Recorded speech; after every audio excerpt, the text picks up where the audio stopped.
What's up, guys? Let's talk about it. I'm back. Let's talk about it. I'm sorry for being a couple of days late, but I finally found time to go over this one. I did watch this show, so there's nothing I really missed. So I got some things to point out to talk about. But right out the gate, this is Raw for September 15th, 2025. And right out the gate, this Raw was terrible. This was honestly a very bad Raw, especially on the way to WrestlePalooza. WrestlePalooza is already looking bad card wise, and then just to give us this nonsensical waste of time when it's just this is just a very bad Raw that was very predictable and very boring, and barely anything really happened. And the stuff that did happen really doesn't favor really much of anyone except very few particular people. It's just horrible. And that's not even gonna be fun.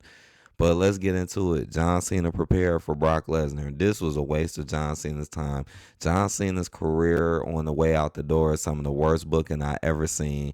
It definitely seems like Mr. H, Triple H, does not really want John Cena to look good. I always bring this up because it's so true. It's like just like when John Cena was booked in the past by Mr. H, he had him jobbing out the solo.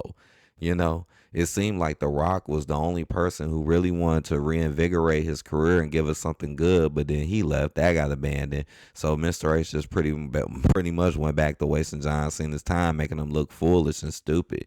I mean, even during the heel run, look how many times we seen John Cena get laid out, beat up. Like, I mean, there's certain people that I can never really say that about, but we can say that about John Cena, one of the greatest of all time.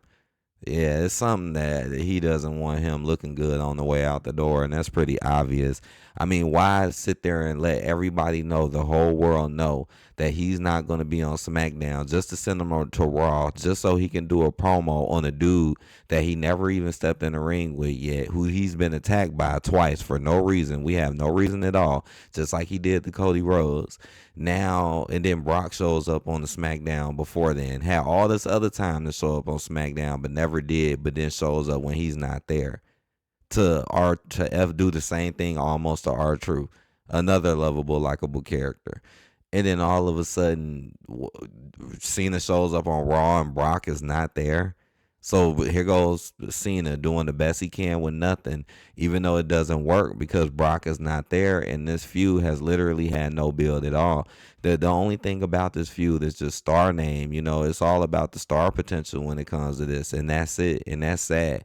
You got Brock Lesnar and John Cena in the feud, but neither one of them are getting the feud over because they're not even there at the same time, and nothing is being explained. And John Cena hasn't even had a one up not one time during this feud. Nothing. Why is John Cena on Raw starting the show to talk about nothing to a person who's not even there? To a person who's attacked him twice, attacked him once, and then got into a whole nother feud like that didn't happen, just to come right back and not even see him. This is some of the most worst booking I've ever seen. And John Cena, his stuff is really just being done terrible on the way out the door. This is a complete waste of time. I like John Cena, but this is bad. No real build. Lyra Valkyria defeats Roxanne Perez. This was very predictable. I've already said this last week. I was like, okay, Lyra lost to Raquel, 50-50 booking. Because Lyra is a Triple H favorite. So he ain't gonna make her look too bad. And plus that was a pointless match. Here it go. Roxanne next week beat her, which is already expected. You knew she was gonna beat her. You knew it. Here it goes. Now they start attacking her after the fight. Bailey comes out of nowhere and saves her. This is how you know Lyra is a favorite, because he protected her. Look at what happened to Roman Reigns, and Roman Reigns got destroyed with no help. And Jay and them probably, right, and Jay came out and still got destroyed. But look what happened with Lyra. Boy, he made sure Lyra got saved by Bailey, and she was able to overcome the odds. See the big difference between people who are favorited and not favorited? Like, Lyra got completely protected here. Didn't even let her take the beat down. But remember, we seen B-Fab getting her ass whooped on SmackDown. She got completely wrecked and didn't even get a match. But Lyra, here comes Bailey, the same person who Lyra was saying she don't like and she don't want to interfere with. And that's what make it even worse. Like, Lyra clearly talked down to Bailey, but Bailey still runs back and helps her anyways. How stupid is that? And now we got the Bailey hugger gimmick back, which I think is just a waste of time and stupid. And then had her acting like she was going Y6, and then she comes back and do the same old thing she's done in the past. And this is nothing for Bailey. This is you're basically being used to help Lyra and to boost Lyra. This could obviously turn into a feud between the two afterwards, which Lyra's gonna win. So boring, garbage, bullshit. Roxanne loses, which you already should know. Penta defeats Kofi Kingston. This was very predictable as well. Penta been on a slight little roll. The New Day is pretty much a clown, a joke. Grayson Wilder, all three of them are jokes. He's not even putting them in tag matches, trying to build them up to get the titles back. Notice JD McDonough, and notice that Charlotte Flair and Alexa Bliss are not putting none of their titles up on this WrestlePalooza. He's purposely keeping the belts on them. But when other people had the titles, like we can name some, mainly minorities, they defending the belts every damn week.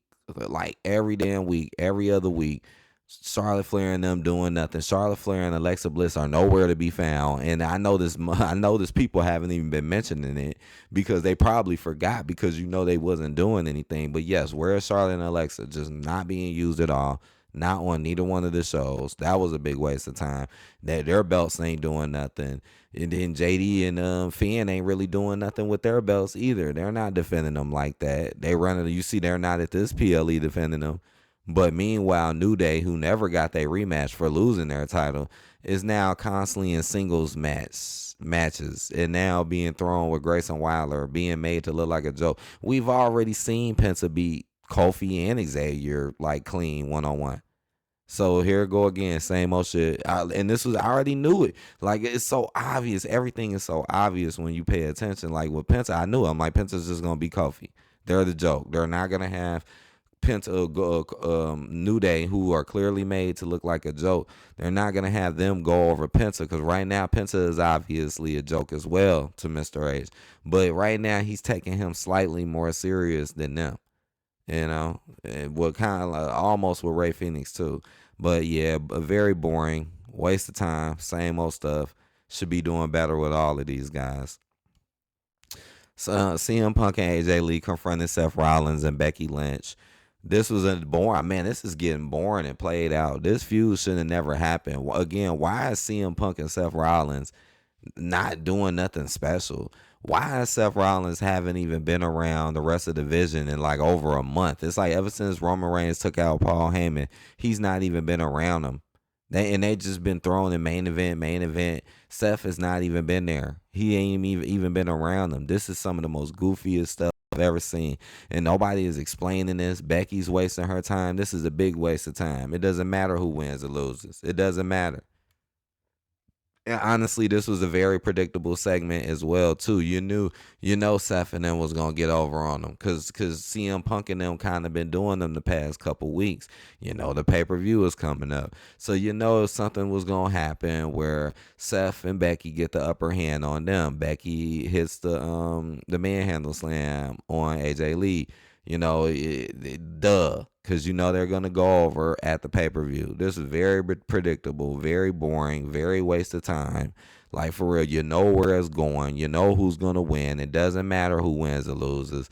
Why is CM Punk and Seth Rollins doing something better? Why is Becky not doing something better? Why is it wasted on literally the worst match type in existence?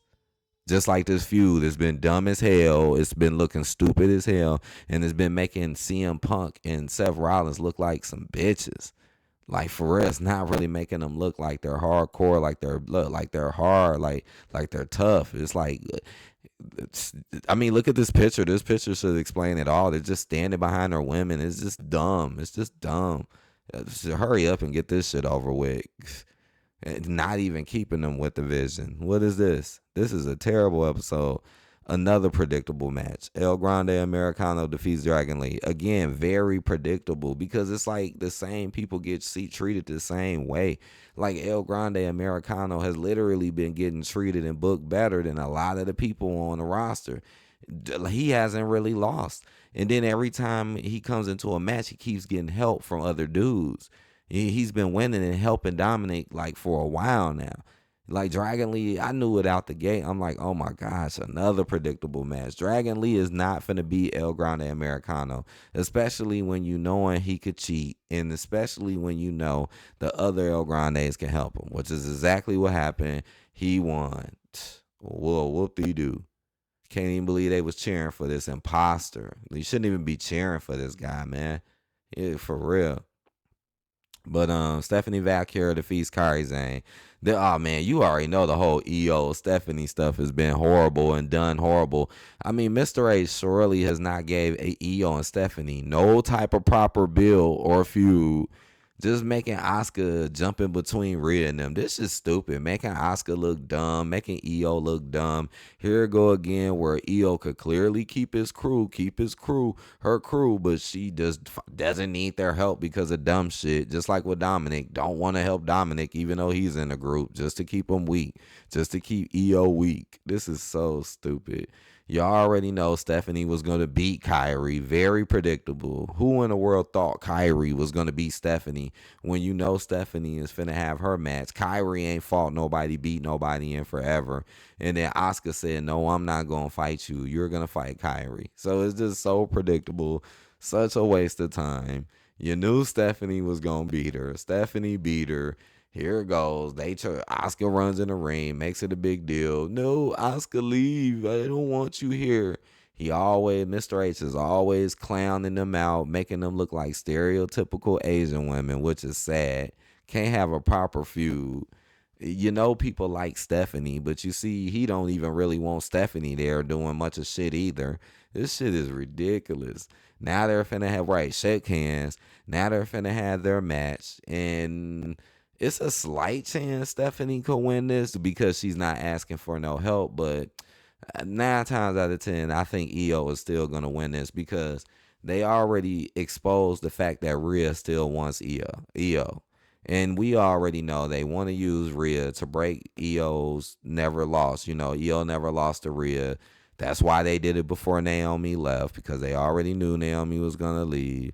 And that's why she's going to beat Stephanie. And then it turns into the EO and Rhea show again.